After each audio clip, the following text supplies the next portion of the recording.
கேரள மாநிலம் வாளையாறு பகுதியில் இருந்து கோவை நோக்கி சென்ற லாரியின் பின்புறத்தில் கார் ஒன்று மாட்டி இழுத்துச் செல்லப்பட்ட வீடியோ இணையத்தில் வலம் வருகிறது. வீடியோ காட்சிகளை வைத்து போக்குவரத்து போலீசார் விசாரித்து வருகின்றனர்.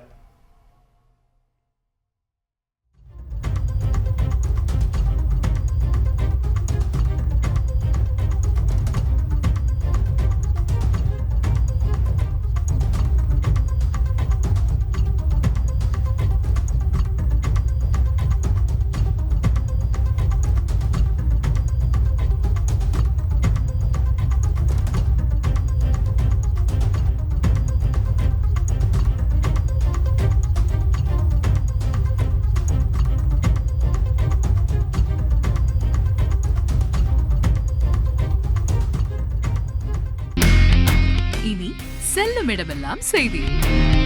தந்தி டிவியின் வாட்ஸ்அப் சேனலை ஃபாலோ பண்ணினா செல்ல இருக்கும் இடமெல்லாம் செய்தி. இதோ QR கோட் இப்பவே ஸ்கேன் பண்ணுங்க, ஃபாலோ பண்ணுங்க.